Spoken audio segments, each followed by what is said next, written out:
Em dezembro de 2016, o presidente Michel Temer anunciou um dos principais projetos do seu governo, a reforma trabalhista, que foi votada e aprovada e entra em vigor agora 11 de novembro.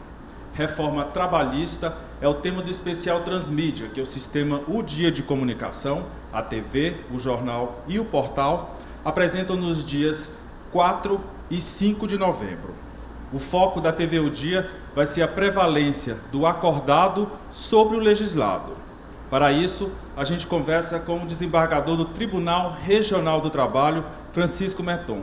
Doutor Francisco Meton, muito obrigado por vir aqui aos estúdios do Sistema O Dia de Comunicação. Como é que fica a justiça trabalhista com essa novidade? A gente espera com muita apreensão, porque a reforma foi muito grande, parece sutil, não parece tanta coisa, mas quando a gente vai dissecar, a reforma realmente é grande e tem muita coisa que caiu na malha do direito anterior. Então, o texto, o seu sentido é no contexto. A gente vai contextualizar e, como o senhor sabe, só chega ao judiciário depois de longo debate, depois de longa caminhada no setor privado. Só vai à justiça depois que surge a controvérsia não resolvida amigavelmente. Então a gente espera que haja maturidade dos sindicatos patronais e sindicatos profissionais para fazer bom uso dessa lei. É uma coisa difícil de conceber o limite até onde ela vai, mas eu acho que é de se esperar algo positivo. Acredita-se que quem sai perdendo é o empregado, por ser mais frágil. Com certeza, porque primeiro foi assim. Primeiro houve uma mordaça aos sindicatos. Tiraram a contribuição obrigatória, então o sindicato perdeu a fonte de renda principal. Ou seja, primeiro se enfraqueceu a parte que vai negociar, para depois dizer, você é livre para negociar. O senhor prevê algum impacto na justiça do trabalho por conta dessa reforma? Eu prevejo que vai aumentar a demanda judicial, porque tem muita coisa que vão negociar que não pode. Por exemplo, diz que o negociado vai prevalecer sobre o legislado sobre 30 itens. Mas acontece que tem um artigo da CLT que foi mantido, artigo 468, segundo o qual não pode haver alteração contratual em prejuízo do empregado. Então, o que for negociado, incorpora aos contratos, desde que seja para melhor. Desses pontos da reforma trabalhista, qual é o que o senhor acha que é mais polêmico? Férias, jornada de trabalho, qual é o mais difícil de acordar? Estamos achando mais difícil a livre negociação para jornadas extraordinárias em trabalho insalubre. Para o trabalho da mulher em condições insalubres da mulher grávida, que é um perigo, né? Não, basta ela ter um atestado dizendo que pode trabalhar, que pode. E no sistema atual, ainda vigente, ela não pode. Está grávida, não pode trabalhar em atividade insalubre. E agora, com essa nova lei, vai poder, desde que tenha um atestado dizendo que pode.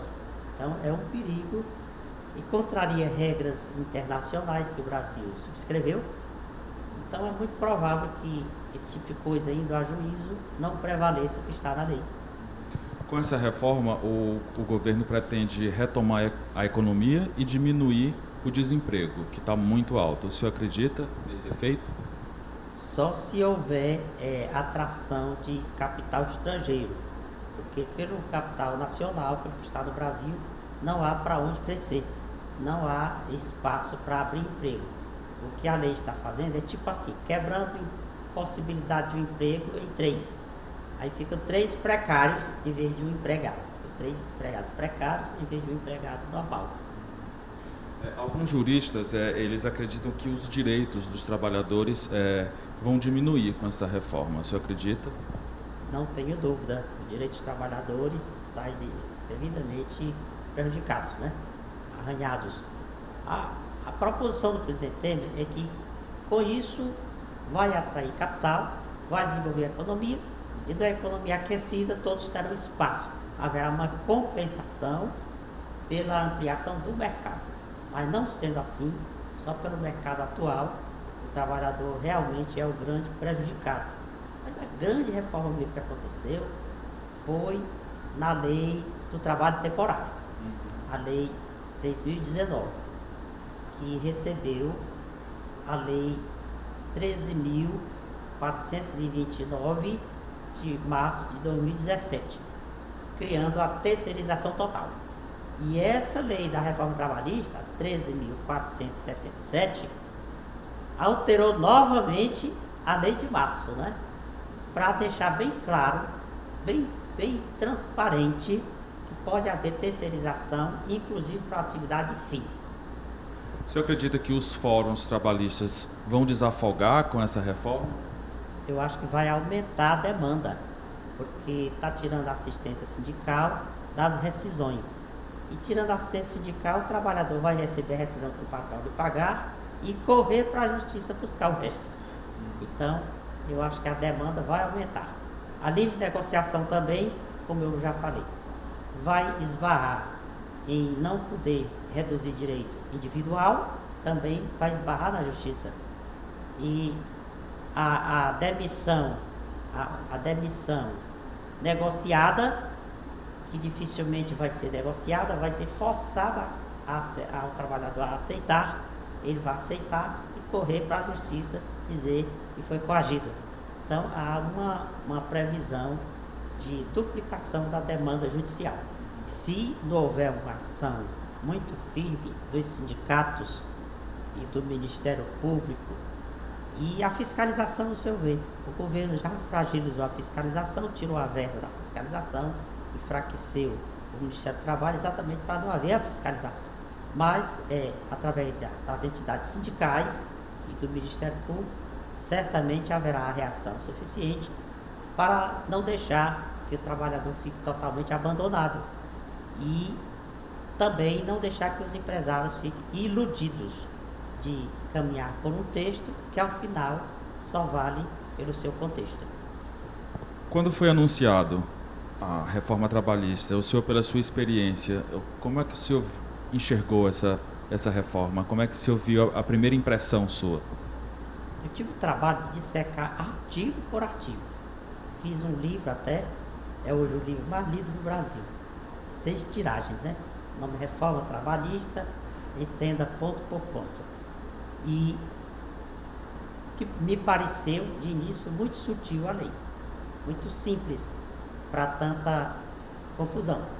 Mas quando eu comecei a dissecar, percebi que há uma reforma razoável. E porque não substituir logo a CLT? Eu acho que devia ter substituído logo, ficaria melhor. Mas ficou ruim, porque caiu aquele imenso remendo novo na calça velha. E aí os princípios da velha CLT foram mantidos. Então, quando se for aplicar a lei nova, é segundo os princípios da CLT, não é? Por exemplo, o trabalhador não pode renunciar a direito, que a realidade prevalece sobre o que está escrito, que não pode haver alteração contratual com redução de direitos, que o juiz do trabalho pode julgar segundo os seus poderes gerais. Foi mantida essa estrutura toda. Agora, para mim, a grande reforma contra o trabalhador, a gente não pode negar. Essa lei foi carregada de ódio contra o trabalhador. Ela não veio assim, espécie de neutra. Veio carregada de ódio. É da parte processual. Por exemplo, se o empregador faltar audiência, mas o seu advogado estiver, o advogado vai ter o direito de apresentar a defesa do empregador e os documentos. Se o empregado faltar audiência e seu advogado estiver, vai ser arquivada. Quer dizer, não perdoa. E ainda para ele reclamar de novo, ele vai ter que recolher as custas processuais do processo arquivado, ainda que ele seja morto de pobre de dormir debaixo da ponte. Ele não perdoa o recolhimento dessas custas. Eu não tenho dúvida que a litigiosidade vai ser muito grande. E também foi colocado para a Justiça do Trabalho o papel de homologar acordos feitos fora da Justiça.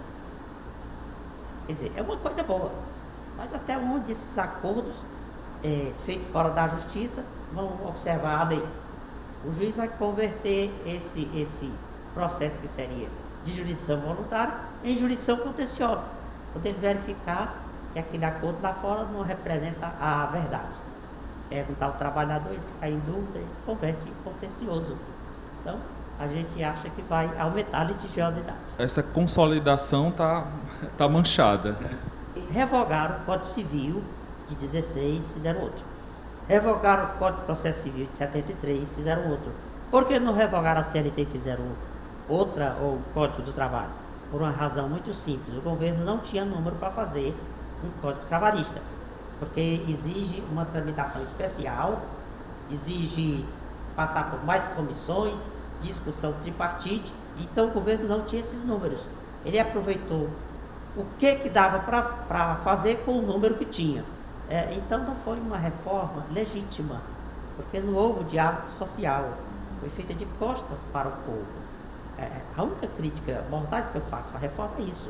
Foi tocada por um governo que tinha só 5% de aceitação popular. 5%. Onde é que 5% legitima ninguém a fazer nada em nome do povo? Né? O segundo ponto, conduzido por as lideranças do Congresso, todas denunciadas criminalmente por corrupção. O senhor sabe o que é denunciado? Denunciado é quando já passaram por 3 processos. A de indício, a do inquérito policial, a da aceitação pelo Ministério Público que aquele inquérito procede, encaminhamento pelo Ministério Público para o Judiciário e aceitação do Judiciário. Quer dizer, a Justiça aceitou a denúncia. Olha, eu aceitei, agora faça a sua defesa e vão instruir o processo até o fim. Doutor Meton, como fica quando vier o próximo governo? Como tudo é conjectura econômica, eu acredito que se tiver havendo resposta econômica, vai haver ajustes, né? Ajuste para cortar os excessos.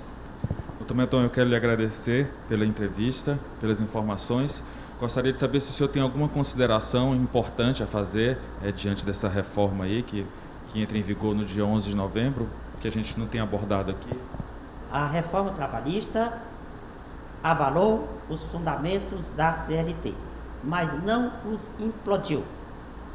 Manteve os seus principais pontos de guarda e, por isso, não vai valer pelo seu total escrito.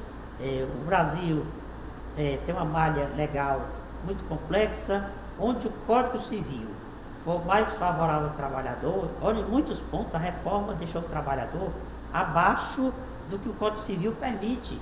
Ora, antes de o Zé ser operário, o Zé é um cidadão. Então, toda vida que a lei especial, que deveria protegê-lo, vier rebaixando abaixo da cidadania, nós vamos aplicar certamente o Código Civil. Mais uma vez, muito obrigado.